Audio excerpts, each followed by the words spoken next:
I really appreciate the opportunity to be here. I want to first explain to you how a medical doctor ended up on the stage here today. So let me give you a brief history. I did my undergraduate work at Brigham Young University, and my first semester in college, 6 weeks into the semester, I got a pretty bad case of mono. And so I was in bed in my dorm room for about 6 weeks, missed a lot of classes. The end of that semester, my grades were not that good. At the end of the first year, I went to the pre-med advisor because I wanted to be a doctor right from the get-go. And the pre-med advisor said, there's mathematically no way that you can get your grades up by the time you graduate to be competitive for medical school. So you need to find something else. Now, that was probably the first major mistake of my life, was let somebody else dictate my belief systems. But I was young and naive, and so I believed this pre-med advisor.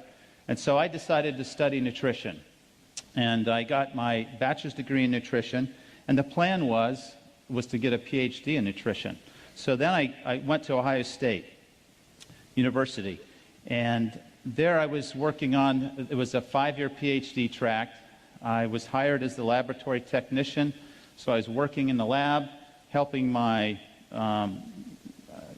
fellow students get their master's and PhDs, and working alongside them, working on my own. About 3 years into that, I decided that I didn't want to spend the rest of my life working with animals and with test tubes. I wanted to work with people. And my belief system started to change. And the belief system was, I was doing well in graduate school. I thought I was competitive and I could get into medical school. So I applied, and I was accepted. And I told them, if you'll just give me 1 more year, I'll finish my PhD research, because the coursework had all been completed. Just give me 1 more year, I'll finish the research. I'll start medical school with a PhD in nutrition. I thought that'd be a great way to start medical school. Well, the research wasn't going well. And at the end of that year, I wasn't ready. I wasn't done with my doctorate. So I asked them if they would extend me for another year, which they said, sure, we'll hold your spot for another year. Kept working on the research project that didn't work. At the end of that year, I asked for another year extension. They said, sure. So to make a long story short, the third time I asked them for permission to extend me 1 more year, they said, no, you've got a decision to make, because we're not going to keep holding this spot. You either start in 2 weeks, or we're going to give your spot to somebody else. Now, at this point, I had spent 8 years in graduate school. I had 3 children and a wife. I was starting to accumulate debt, and I was thinking, do I really want to tackle a new career? But that was my passion, and so it was a very difficult decision to walk away from 8 years of graduate research without that diploma. I had completed all the requirements for a master's degree, but again, the coursework was done. I loved nutritional biochemistry. I loved drawing the structures in the electron transport chain and the glycolytic pathway and lipid synthesis. That all made perfect sense to me. But I had to walk away from that. So I went to Ohio State, to medical school. Ohio State is one of the top 10 medical schools for primary care, and I wanted to be a family doctor. So I was very fortunate to go to a good school. I was trained, like allopathic physicians, to diagnose disease and treat it with medications and surgery. So when I got my medical degree, I then completed a 3-year residency at Grant Medical Center in Columbus, and that was one of the best training facilities, in my opinion, for family practice in the country. I delivered over 80 babies, done 70 or more circumcisions. I've taken care of critical care patients in intensive care units. I've run codes in the hospital. I felt very well trained and equipped to go out and start a family practice. So I started, now if you add this up, this is 5 years of undergraduate, 8 years of graduate, 4 years of medical school, 3 years of residency. That's 20 years after high school. And intermixed in there, I did a 2-year missionary service to Austria. So I was 40 years old before I started my career.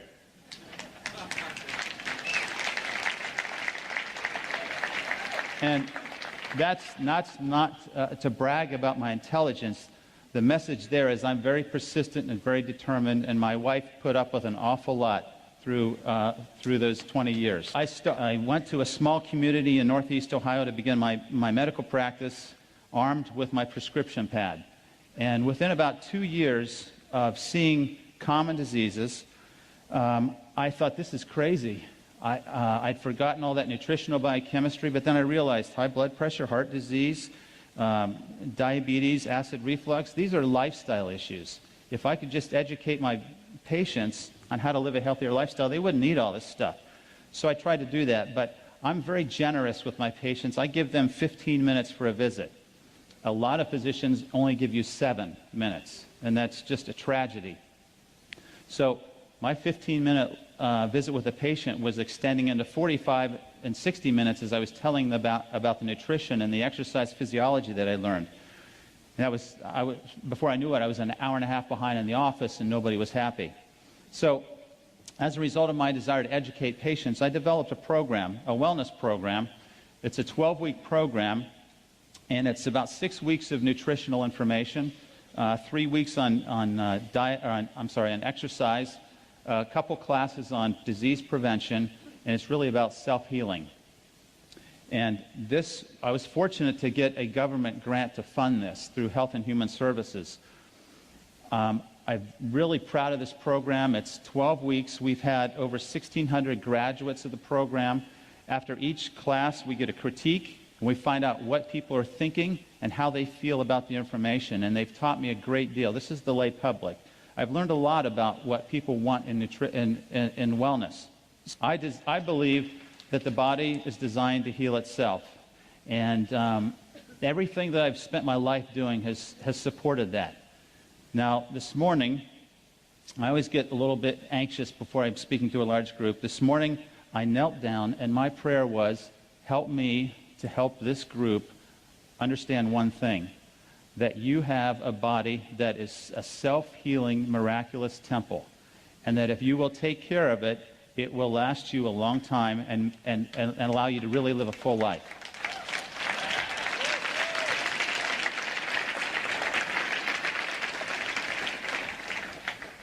So this is what I see on a daily basis. And when I look at these things, I get so frustrated because my colleagues have a pill for every one of these. And I've stepped out of that circle, and now I find myself pretty alone in the allopathic world. I struggle with that, but I can't go back to that because that's not healing, that's disease management.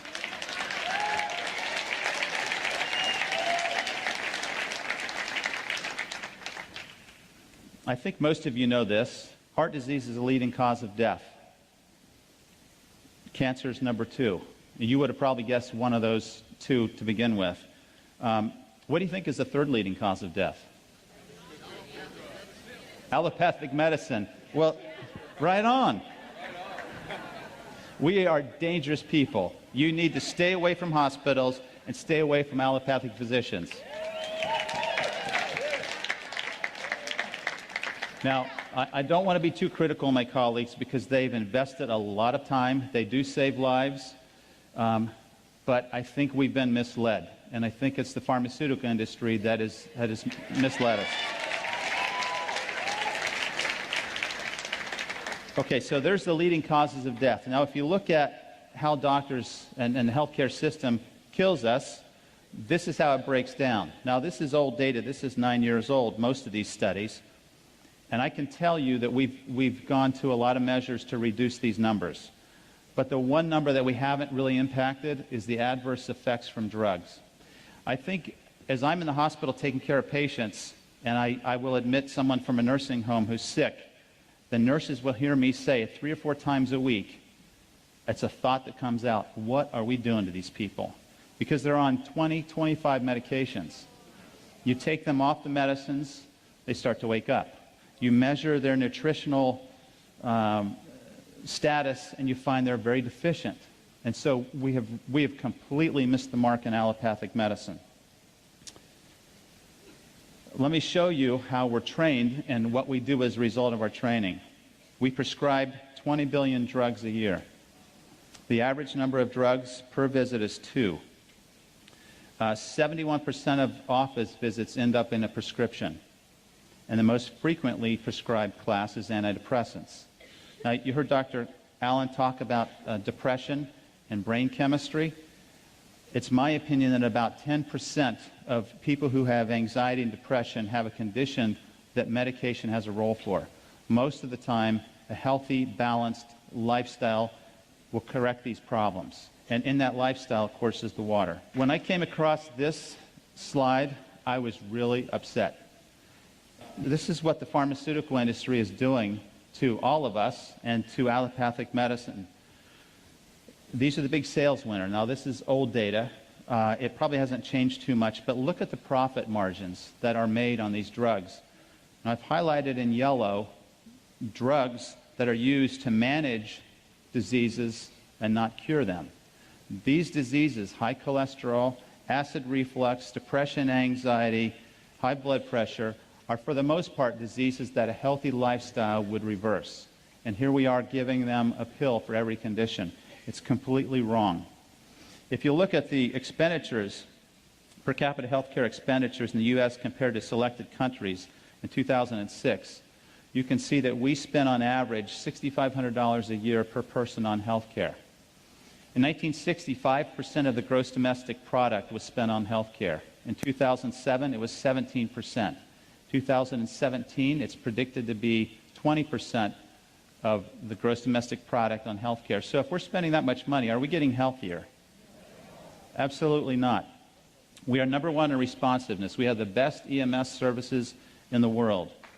We know we spend more money than anybody else. We rank number 37 in performance, number 72 in health, compared to 191 countries from the World Health Organization study. There's a problem here. This is terrible. We have to impact health in a positive way, or it will destroy our economy and destroy our health and our future. Now, I'm going to give you 3 hours of lecture in one slide. In 1900, we had the Industrial Revolution. And what happened was we were trying to feed people who were moving into cities away from the farm and the rural areas. So in order to do that, we had to find a way to preserve and prolong the shelf life of foods. So we developed some technology to be able to change the food to do that. And once we developed that technology, and the first one we did was the enrichment process, where we took the germ out of the whole grains. What happened was by the 1940s, we had nutritional deficiencies. So rather than add all of those back, we added 4 of them back. And that's what you see when you read a label that says enriched bread. It's enriched with 4 of these that are deficient and not all the other ones. But this was an act of Congress. By the 1950s, we were heavily promoting animal products, meat and milk. By the 1960s, we had the growth of fast food chains and diet pills. So our mindset's starting to shift. Give me a quick fix. By the 1970s, the food pyramid was designed to educate America that fats were bad and that we had to get them out of the diet. Well, fats are still bad if they're the wrong types of fats. And clearly, the carbohydrates that the food pyramid tells us to eat will make us gain weight and will cause disease. So this food pyramid concept has failed miserably, and we're paying the price for it. One of the reasons is in the 1970s, high fructose corn syrup entered the diet. Now, fructose is a fruit sugar. That's okay. We should have 3 or 4 servings of fruit a day. 2 to 3, no more. High fructose corn syrup is unnatural. It's a syrup with too much fructose. It stimulates the feeding center in the brain. This is the primary cause for obesity in the United States. And if you look at the obesity graphs, you'll see that they just accelerate almost exponentially starting in the 1970s when high fructose entered the diet. The other problem is trans and hydrogenated fats. These are not found anywhere in nature. The only place you will find a trans fat is in one of the stomachs of ruminating animals. No other plant, microbe, species, nowhere else in nature do you find trans fats. And yet it's in everything we eat because it prolongs the shelf life of the foods. This is a leading cause for many cancers, diabetes, many chronic conditions. A real problem. But what's happened is food technology has forced us to change the food supply, and in my opinion, in my world at least, belief system, God has created these beautiful foods for us to eat, and we're trying to improve on what's already there, and we're failing.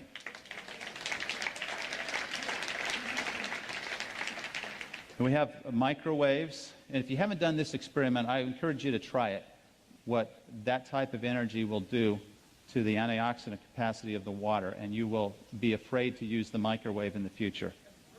Okay, if you want to increase your risk for cancer, you should eat these foods. If you want to increase your risk of cancer, these are the foods you eat.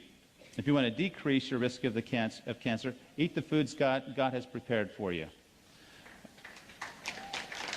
This is really not hard. The best food that you can find in a grocery store is on the perimeter. Spend your time in the produce aisle. If you look in the center of the grocery store, it's going to be packaged, processed foods. They're going to be altered, modified, and nutritionally depleted. You want to stay away from those foods. Okay, a third of you are going to die from heart disease. A third of you are going to die from cancer. That's pretty, when you start thinking about that, we could go down the row here and start asking, well, how are you going to die? Because it's going to be one of these two. Heart disease, cancer, two leading causes of death. If you want to prevent heart disease, it's a healthy lifestyle. Now, there are going to be people who, despite doing everything they can, they're going to have high blood pressure. They need medicine. There are going to be people that, despite everything they can do, will have high cholesterol and diabetes. They need medication. But more often than not, a healthy lifestyle would reverse these diseases. And this is a really impressive slide. Several studies were done, large studies, looking at the effect of lifestyle changes in chronic diseases. And the conclusion of these studies was that 91% of diabetics have a condition that a healthy lifestyle would reverse or prevent. 82% of people who have heart disease have a condition that a healthy lifestyle could prevent. 70% of strokes are preventable, and 71% of colon cancer. I personally believe that colon cancer is about 95% preventable with a healthy lifestyle. But yet, what are we doing? We're accepting that this is how we're going to live the remaining years of our lives, and it's a tragedy. Sometimes in our quest for wellness, we fail to see that we are the answer. Okay, here's what I believe. One of my core beliefs is that the body is designed to heal itself.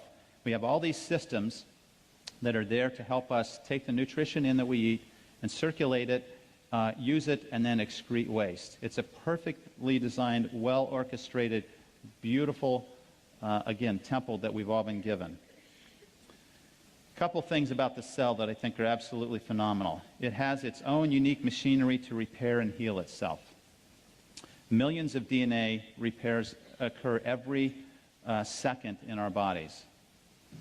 Every day, 10,000 free radicals attack the DNA of every cell of our body. As it's sitting here right now, free radicals are trying to destroy you. But you've been given this beautiful temple that can heal itself and can find these, correct them, and repair itself. Each cell contains its own set of organs. They're called organelles. And there's a fascinating story here about the cells that I don't have time to go into. But it's a lesson of harmony, balance, order, and interdependence that can be applied at a much broader level, even for us as a human organism. The cells sense and respond to their environment. And the way they do this is through the redox potential. You guys know this. You're measuring ORP. The cells measure the ORP, and they respond. When there's a change, when it goes more positive, it signals an imbalance. It signals stress. And it initiates cellular repair. The cells communicate with and warn each other.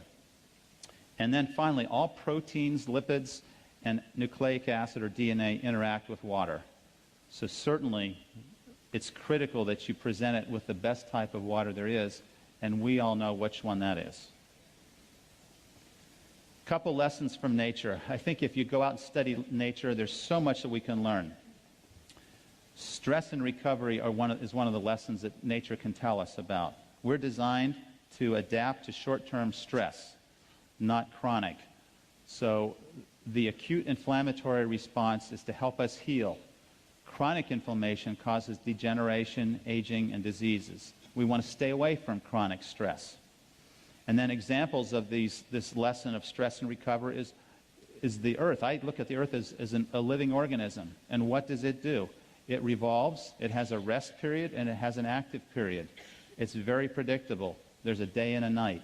We need to learn from that lesson. We need to get enough sleep. We need to exert ourselves in the daytime and recover in the evening. Then you have, as the Earth rotates around the sun, a full rotation is a year. We have summer and winter, and there's messages there on rest and recovery. Just as important as the exercise training protocol is the recovery protocol. And knowing how much recovery time you need and how to do that is absolutely crucial. So the question is, what type of stress and recovery are we doing now helping us have healing? So if you're going to fill in the blank here, our health is threatened by one process. What would you say? Oh, I've heard it. Okay. I'm going to say it's stress. So we need to talk about that for a minute, and I'm going to try to move on. This is the definition of stress.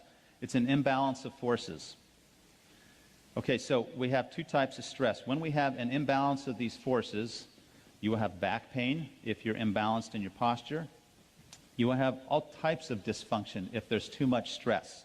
This will lead to disease and dysfunction. However, if you have a balanced lifestyle, you will have harmony with natural laws, and you will be guaranteed healing and wellness. So we need to understand what stress does to us. Now, this stress can be, we can talk about this at every level. We can talk about this at the level of an atom, of a cell, of an organ, of a human body, and also as a community. And the concepts are the same. This is mind-boggling information, in my opinion. So I want to talk about oxidative stress because that's what pertains to what we're doing with the water. It is the mechanism of disease and aging. So oxidative stress is another way of saying free radical destruction. Free radicals are unpaired, negatively charged electrons or particles. They fly around the nucleus. They move at high speeds. They steal electrons from adjoining or adjacent atoms, and when they do that, they become stable, but they create an unstable atom in the atom that's lost its electron. This propagates itself in a very rapid, chain-like event, a nuclear reaction, you could say, in the cell, until there's a vulnerable endpoint where destruction occurs. These free radicals have a very short lifespan, a trillionth of a second, but that's just enough to cause significant damage. It's like a spark from a fire. And it was proposed in 1956 that this was the root cause of aging, but we haven't really paid too much attention to free radicals until just recently. So here's an example of a free radical. You have an atom that's stealing an electron. It's now stable, but now we've created an unstable atom. And it's going to react with another atom, and it's going to propagate until it causes destruction. Now, free radicals are all around us. Normal metabolism creates free radicals. Exercise creates free radicals. The microbes that are invading our skin and our respiratory tract and our intestinal tract, they're also creating free radicals. But that's okay, because what we're talking about is stress and balance. Our body is designed to handle that. If we do everything else right, we can handle these stresses. We have problems when we add additional stress from the free radical world in the form of air pollution and pesticides and herbicides, tobacco, radiation exposure. I would encourage all you women to look into thermograms as opposed to mammograms to reduce the radiation load.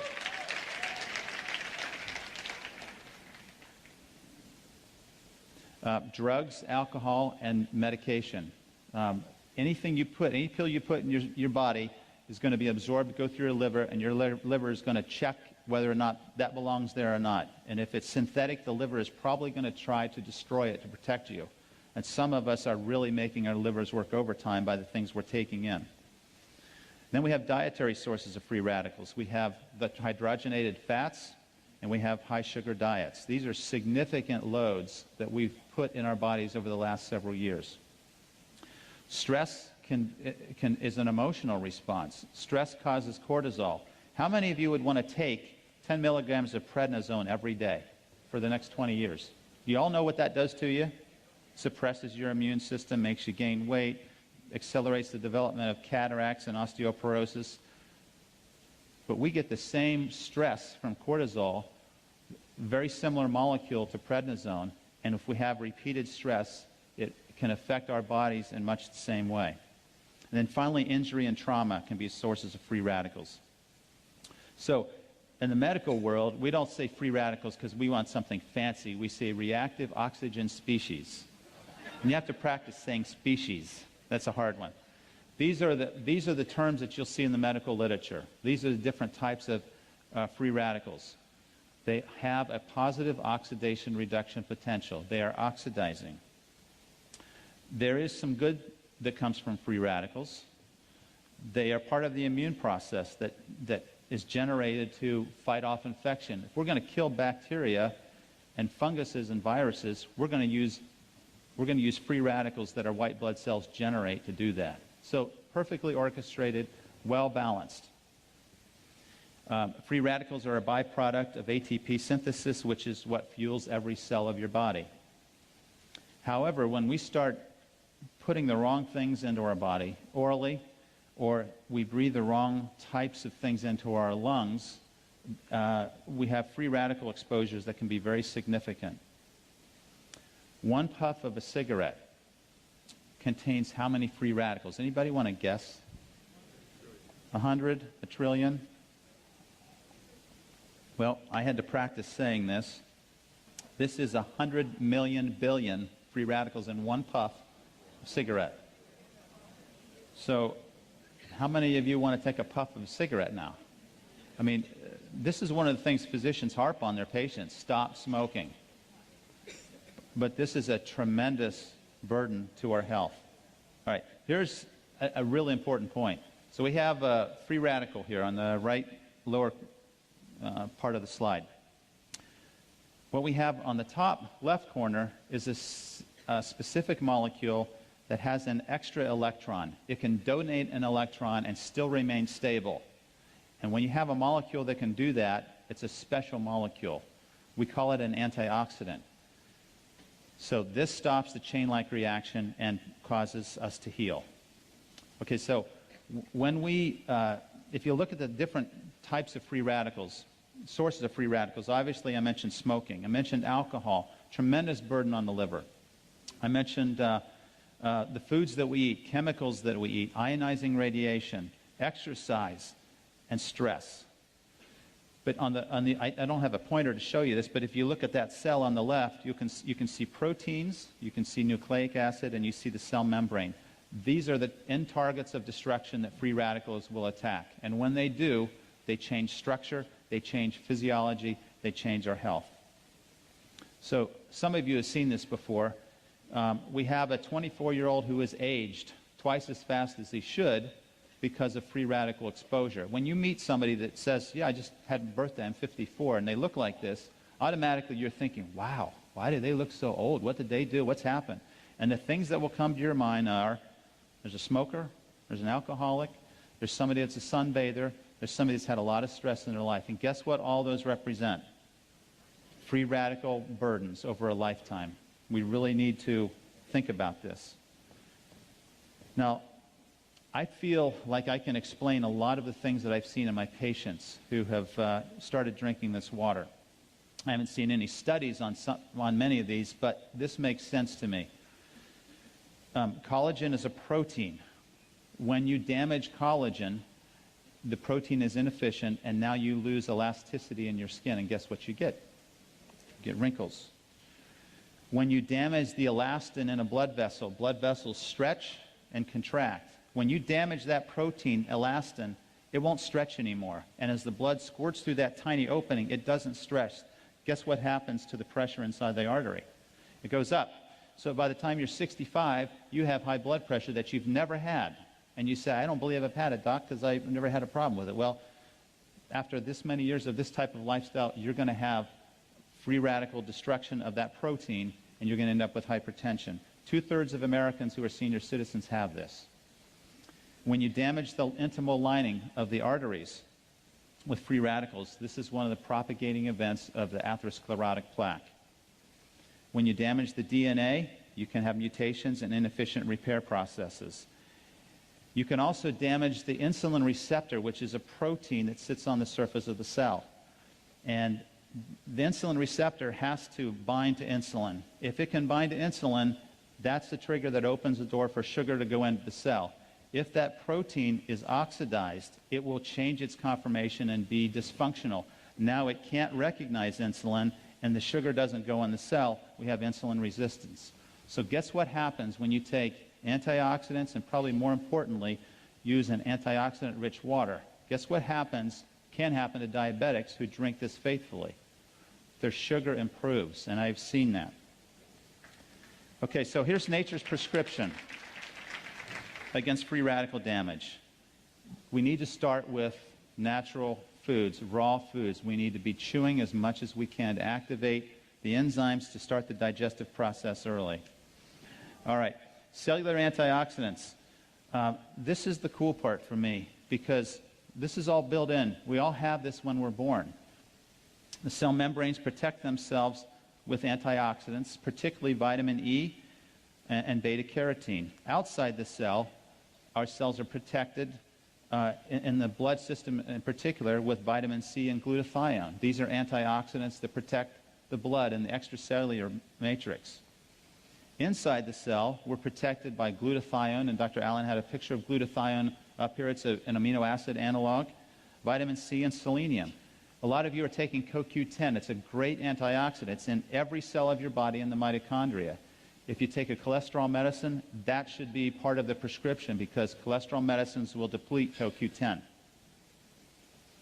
Cellular antioxidants are listed here. So we have all these antioxidant systems to help us achieve this balance, and they can even regenerate themselves. If we get enough of these vitamins and minerals in our foods, we can regenerate some of this oxidative stress that's developing. Here's a list of foods that show you the oxygen radical absorbance capacity. It's a different set of units, but basically it's referring to the ability of these foods to act as a free radical scavenger. These are some of the most potent foods in terms of their effects on reducing cancer and oxidative stress. If you group these together, what you'll find is that berries and beans are some of the best groups of foods to help to provide you with antioxidant protection. So these types of foods need to be pretty heavy in our diet and should be foods that we eat on a regular basis. In addition, I personally believe that there's a role for nutritional supplementation, and I recommend many of these. There are some excellent herbs, there are supplements, and again, there are enzyme systems, and these enzyme systems require trace elements. Guess what happens when your diet is loaded in processed foods, enriched flours? Guess what you don't have in the typical American diet? You don't have adequate selenium, manganese, and zinc. So these antioxidant systems in your cells are starving for the cofactors they need to perform their job, and now they're inefficient, and you're leaving your cells vulnerable to disease. Okay, let me just briefly talk about these different levels of stress, because there is acidic stress, and that's a precursor to oxidative stress. The blood pH range is from 7.35 to 7.45. Acid is a byproduct of cell metabolism and repair. So just day-to-day metabolism produces acid. So what do we have to do with that acid? We have to get rid of it. And most of the acid we urinate. And so our urine will be slightly acidic because our body's doing what it should be doing. It has to retain a relative state of neutrality, or we will have problems. So we have buffering systems. In fact, there are 3 buffering systems in our body. And this brings out the point that it's crucial that we have a buffering system, because we cannot handle high levels of acid or high levels of base. We have to stay within that narrow range. So, from a medical standpoint, if you talk to your doctor about the pH capacities of Kangen water, this is what they're going to think of, because this is in the textbook that we all learn. And I'm going to just say that this is important, that at some point you have to respect where they come from. The primary buffer is the lungs. You can correct an acid-base problem very quickly by changing your respiratory rate. The second most powerful system are the kidneys. And the third are the chemical buffers in your cells. And this is primarily where Kangen water comes in. So I'm not going to underscore or devalue the importance of ionized water because it's clearly there. But from a medical standpoint, your physicians are going to kind of look at this and say, well, it only provides a small portion of the buffering capacity in the body. But we all know better. There's research that supports that the pH ranges that we get in the water can affect our pH, our blood pH in a very positive way. Here's the pH ranges of various body fluids. I think this is important also to have an appreciation because, again, this is where your doctor is going to come at you with. Kind of interesting. The ideal pH is 7.4. Urine is a way to get rid of acid waste, so it's going to be more acidic. Your stomach is going to be the most acidic part of your body. Your intestines are alkaline. Skin is acidic because it's a protective barrier against microbes. It helps to deter those microbes. Saliva is relatively neutral unless you're eating a lot of sweets and refined carbohydrates, then it becomes acidic. The vagina is acidic because it's helping to protect against microbial invasion. It's an excellent entry point for bacteria, so the body creates an acidic environment so it can't do that. I have to tell you that one of the biggest problems in medicine that I see is that we are trying to change the pH of the stomach with drugs like, we call them proton pump inhibitors, Prilosec, Nexium. I guess I shouldn't say these, but Tums. You've heard of all these things. This is one of the worst things we can do for our health. Our stomach has a pH of 2.5 for two reasons. First of all, it's there to break down protein. If you lose that pH, you don't break down protein effectively. Secondly, it's a way to protect your body from microbial invasion. So you eat something that's got a bacteria in your food, your stomach is going to kill it.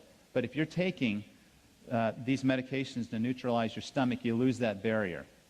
A recent article came out that showed people who take these drugs for a long period of time have high incidence of aspiration pneumonia because those bacteria get into the lungs, and osteoporosis. This is a lifestyle problem, and I would never recommend anybody take these medicines for more than a month. If you have to take these medicines, your body is out of balance, and you need to get to the root cause and not mask it with a prescription pill. We have these acidic loads. So chronic states of acid reflux, or chronic acidic states. Just a couple of examples. Dr. Allen had a graph similar to this. The alkaline foods are the foods you get in the produce. These are the foods you grow in the backyard. These are the healthy, natural foods that have been here forever on this planet. The acid foods are the processed foods. They're man's modification of something that was already doing fine, and we've intervened, and now we've compromised the foods, and they're very acidic. This is a nice summary. When I first, in my wellness class 2 years ago, I had a lady who said, you know, I really like all this stuff. You really need to learn about ionized water. And I just said, oh, brushed it off because I thought that's kind of crazy. Every week she would say, we're having this meeting, you really ought to come. I finally decided to go just to keep her quiet because she was almost to the point of being annoying, just right on the edge of there, but not quite. So I went. And I wasn't so impressed with what I heard. I was impressed with what I saw with the demonstrations. That's what hooked me. And since then, I have been promoting this. I had to start very carefully in telling my patients about this because I didn't want to be selling a machine to somebody as their doctor, and then they're not having any benefit, and they think the doctor's ripping them off. So this was I had to step outside of that circle very carefully in doing that. Fortunately, I have some friends here. Actually, they're patients of mine. And John and Pat. Would you guys stand up? John and Pat Beadle. There you go. Thank you. I've been wanting to say for a long time to a large crowd, the Beatles are here. They have really helped me have more courage because they got a unit shortly after I did, and they have been, the Amish community in our nearby county has just blossomed with the water units, and they have story after story after story. It's incredible, and so I really appreciate what they've done to support me and help me, and we're having a lot of fun together. We all know about Dr. Warburg. We know what he said, that cancer thrives in an acidic, oxygen-depleted environment. So how do we create that? We eat the processed foods. We eat what the typical American diet would tell us to eat. How do we create oxygen depletion? We stop moving. If you want to run away from death, run away from death. The closer you get to not moving, the closer you are to being a corpse. So just remember that. Now, I haven't seen the research to support this statement, but I think the corollary is true, that cancer can't grow in an alkaline, oxygen-rich environment. So I have a friend with a brain cancer. I bought him a unit. I sent it to him. I said, I want you to drink as much of this water as you can. I want you to take these antioxidants, and I want you to take a walk every day, get your heart rate up, get oxygen in your lungs. That's the best treatment that I know of for that brain cancer. And I can tell you that he's had 2 brain cancers, and his cancer has not grown in the last 2 years. So it's a phenomenal story. Okay, I'm going to just let you kind of glance at these, because now I do have to wind down pretty quickly. We dehydrate pretty easily, and I'm very dehydrated now. When we wake up in the morning, we're dehydrated. You need 20 ounces probably of water first thing in the morning. And for me personally, my health is pretty good. When I started drinking the water, I felt so energized in the morning. I judged the intensity of a workout in the gym by how sore my muscles got until I got Kangen water, and then that blew that right out of the water because I didn't get sore anymore. So I knew the water was doing something for me. Okay, there's dehydration states. There's evidence for microclustering. This was the one concept that I struggled with a little bit initially because I wasn't sure of the science behind this, but I'm confident in the science behind this now. Alkaline water has reduced or a lower nuclear magnetic resonance state. If we had microscopic eyes, you could see that every atom in the universe is vibrating. When you energize this water, you change the vibrational state of the water molecule from a high resonating vibration to a lower resonating vibration. That allows the water molecules to cluster together closer and tighter.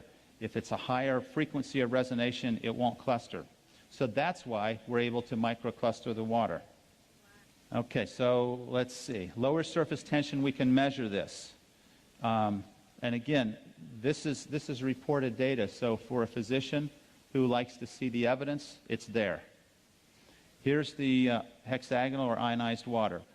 So this is the frequency of those vibrations. A much lower frequency, the molecules can, because they're polar, they can get closer together and cluster. Okay, we all understand the chemistry. Let me just try to skip to the end here. We talk about the ORP. Okay, there's evidence of internal benefit. And I don't know if this, I think Dr. Allen alluded to this article earlier, that electron-rich water has a high pH and significant ORP, and it has been shown to protect the DNA from damage due to free radicals. Here's an article on the anti-cancer effect of water where they injected mice with melanoma cells. Melanoma is a very fast-growing cancer of the skin. They injected it into their bellies, and under their skin, they gave one group alkaline-rich water, another group tap water. The alkaline-rich water had very slow tumor growth rate and virtually no metastases. So this would be one of my first-line treatments for someone with cancer. Electrolyzed water, let me skip this one. This one talks about its ability to improve diabetes. And for those of you who are trying to provide support to medical people, if you'll go to PubMed.com, that's short for Publish Medicine. So PubMed is .org, not .com. PubMed.org. You can find these articles there, and you can arm yourself with abstracts to show them that there's evidence. It's all in the Japanese and Korean literature, though. Here's another one that shows its effect on diabetes in mice. There's one on, let's see. Oh, here's a neat one. If you ever have a rat that's drunk, if you give them ionized water, they get over their hangover really quickly. That's toxic to the liver. This is powerful. I think Dr. Filzer is talking about this on the video. This is a very strong study that showed that some of the three of the most virulent and dangerous bacteria can be killed with the oxidized water with a high acid content. In other words, low pH. So if the pH is 2.5, it has to be below 2.6, or it doesn't have this bactericidal or bacteria killing effect on the cells. But if they're exposed to this acid load, and remember, this is an oxidized water. If you measure the ORP in an acid, it's going to be very oxidizing. Okay. All right. Here's some questions. What happens to alkaline water in the gut? It absorbs right into the gut. It doesn't neutralize the acid. It absorbs right in the gut, just like alcohol does. It goes right through the stomach wall. So nothing happens. I had a doctor, a very smart doctor that I respect, said, I'll just take baking soda. And I thought, you're going to miss all the other effects because it's not going to go anywhere. It's not going to get into your cells, and it's not going to have the oxidation reduction potential. I don't recommend drinking water with meals. At least the alkaline water, because you want your stomach to be acidic. If you're going to drink water, drink 7.0. But I think it was Wade or somebody said drink water before you eat 20 minutes before. That's perfect, because you'll hydrate yourself and you won't need to eat as much, because it says 0. All right.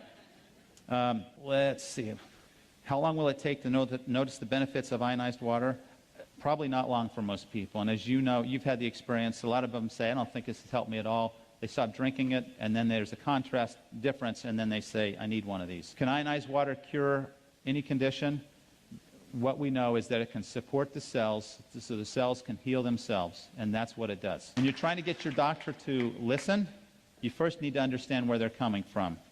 They're busy, they're stressed, and they don't have time for the latest healing remedy. So you need a short 2-minute presentation to the point. You need to understand they want to see the data, and you have to know that they don't want to harm their patients. I was afraid that I might harm somebody initially with the water, so I was very reluctant. I wasn't very vocal. Now I'm much more vocal because I've seen so many positive things happen. So once you understand them, then you can help them. You can make yourself understood. Make it brief and compelling, provide them with data, and ask them to drink the water themselves. Here's the keys to health. This is second to last slide. Believe in your body's ability to heal itself. Create a healthy mindset. It all starts in the mind. I can't tell you the power of the mind. I think we know this, but we need to be reminded of this daily. We need to manage stress. Stress is a killer.